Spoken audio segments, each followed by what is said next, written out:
हम देखो ना, अगले हफ्ते हमारा गोविंद 4 साल का हो जाएगा। सच में इन 4 सालों का तो पता ही नहीं चला। ठाकुर साहब, मैं चाहूँ कि हम उसका जन्मदिन घनी धूमधाम से मनाएं। बिल्कुल, पूरी हवेली में डेकोरेशंस करें, लाइटिंग वगैरह से, कठपुतली का खेल, जादू सब रखते हैं। उसको गाड़ियां बहुत पसंद है ना, तो इस बार जो केक होगा ना वो गाड़ी के शेप में। क्या बोलते हैं? हाँ। और सारे शहर को न्योता दे देते हैं, सब आएंगे। हाँ, और रसाल और विक्रम को भी बुला लेते हैं। हाँ, पर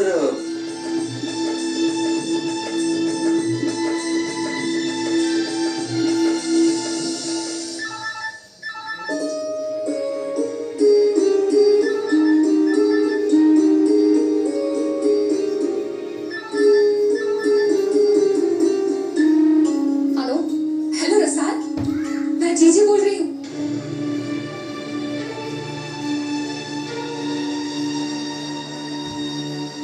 हेलो,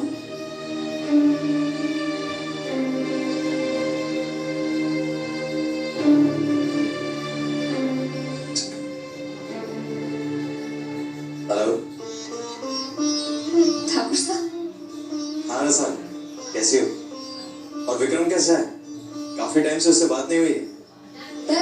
मैं ठीक हूँ ठाकुर साहब। विक्रम भी। ठाकुर साहब, गोविंद कैसा है?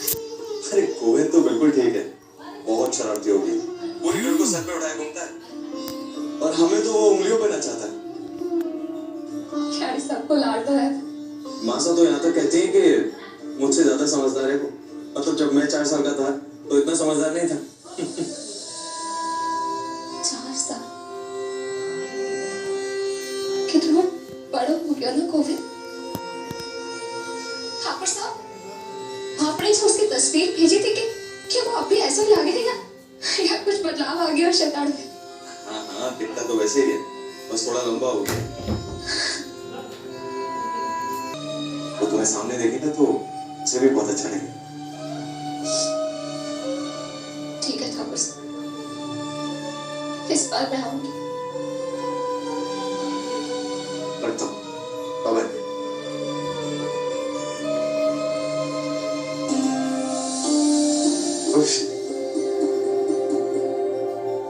साल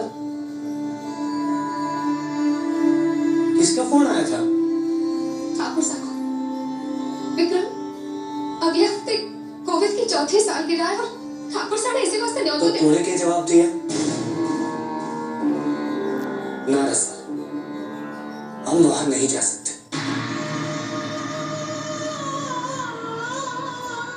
क्यों ना जा सके? 1.5 साल से मैंने अपने छोरे को देखो ना है, आवाज ना सुनी मैंने गोविंद की। तो इतना भी ना समझ सके? मैं सब समझ सकूं रसाल, इसी वास्ते थारे को जाने से मना कर रही हो। और 3 साल से तूने गोविंद को देखियो ना है, उसका जिम्मेवार और कोई ना है रसाल, बल्कि तू खुद है।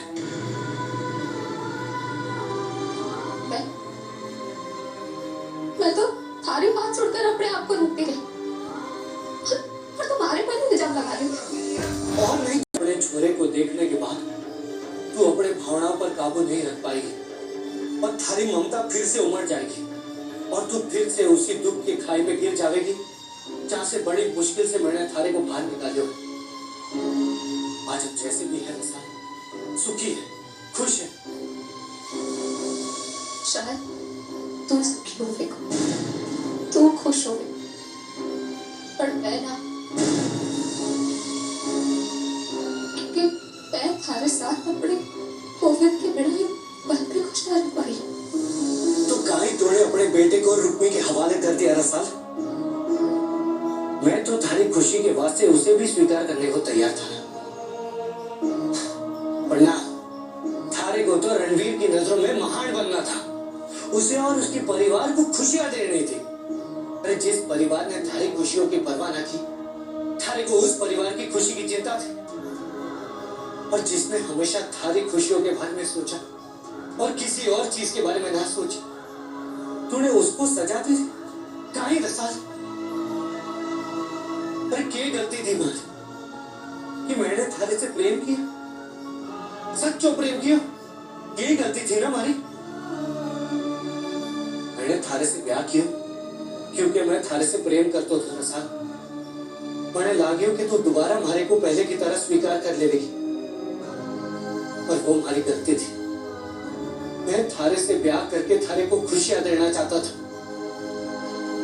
पर मैं हार गया रस्सा, पूरी तरह से हार गया।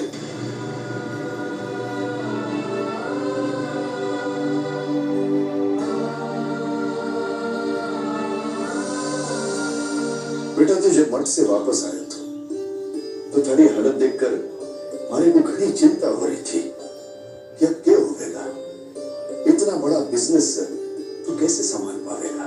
पर आज तूने हमारी सारी चिंता दूर कर दी। आज तूने सब कुछ संभाल लिया है। मोहित का नया बिजनेस शुरू करवा दिया। अब सब कुछ पहले की तरह हो रहा है। हवेली की खुशियां और शान सब वापस आ गई।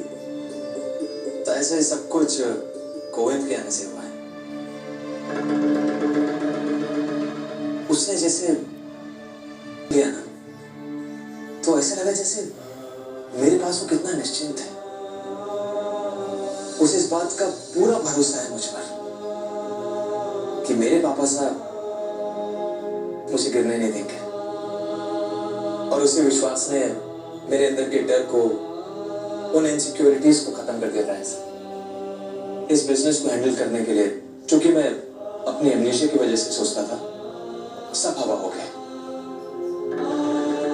और एक नया जोश, एक नई लगन से मैंने वापस से काम शुरू किया, और मुझे पूरा भरोसा है ऐसा अपनी इस जिम्मेदारी को मैं बखूबी निभाऊंगा, और अपने बेटे के विश्वास को मैं टूटने नहीं दूंगा। आज थारे इस बात को थारे ऊपर गर्व है, और एक दिन थारे बेटे को भी थारे ऊपर इसी तरह अभिमान होगा। ऐसा मैंने कुछ सोचा है अपनी वो नई फैक्ट्री के बारे में। हाँ बोलना। तो ऐसा उस फैक्ट्री की सारी तैयारियां एज पर शेड्यूल चल रही हैं। मैं सोच रहा था कि अगर इस फैक्ट्री को हम गोविंद के नाम से शुरू करें तो। अब तू हमारी बहू को चलाएगा? चलो उठ। ये तो बहुत चोखो सुझाव है। छोटे नाने से गोविंद के कंधे पर कितना बोझ डाले तू? वैसे तूने सारा बिजनेस उसके नाम पे शुरू किया, और अब आगे फैक्ट्री। छोटे सब कुछ गोविंद का ही है। इस हवेली का लौता वारिस है वो। अब इसे उसके नाम पे करके काय कॉम्प्लिकेशन बढ़ा रहे थे। जब बड़ा हो जाएगा तब की बात तब है। अभी तो घर के बड़े संभालेंगे ना बिजनेस। आपकी बात बिल्कुल सही है भाई साहब, लेकिन मैं चाहता हूं कि आगे चलकर गोविंद को कोई तकलीफ ना हो। उसका भविष्य पूरी तरह से सिक्योर। रणवीर ठीक कह रहा है। अरे दीप, बेटा तू सोच रहा है एक बिजनेसमैन के दिमाग से, और रणवीर सोच रहा है एक बाप के कालजे से। दीप, अब तू भी दूसरा ब्याह कर ले। जब थारी भी औलाद हो जाएगी ना, तब थारे को रणवीर की बात सही लगेगी। क्यों सुमेर? हाँ जीजू साहब, बहुत बढ़िया, बहुत बढ़िया है। क्यों दी? बढ़िया है नहीं? हाँ? ले, मैं थारी गोविंद की नई फैक्ट्री वास्ते चेक काट के दूं।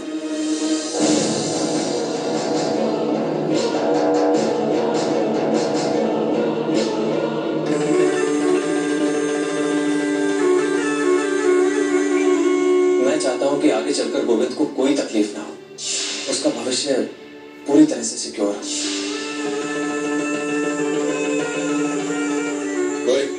उठ। तूने सुना नहीं मैंने क्या कहा? चलो उठ। मैंने खेलना है। सब कुछ थारे मन की ना चले। चलो उठ। तो अट्ठी छापड़ दूंगा तारे। नहीं। अरे थारा पाप। अब तू हमारे को हुक्म चलाएगा? चलो उठ।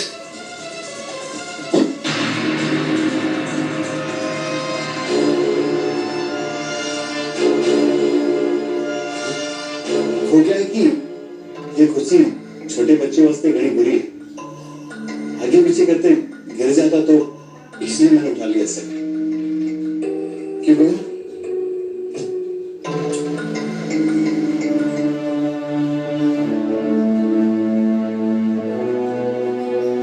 खाने का ऐसा ठीक कह रहे हैं बेटा। ये कुर्सी छोटे बच्चे वास्ते ना है। हम अंदर चलकर खेलेंगे, ठीक है? खारे ताया साथ खारे से घना प्रेम कर रहे हैं। ये जाने हैं कि खारे को जरा सी खरोच भी आए तो के हो जाए, है ना को ऐसा?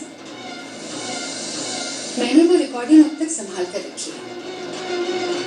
जब भी घर वालों के साथ बैठकर आपको देखने को मैंने बता दे। चले हो तुम?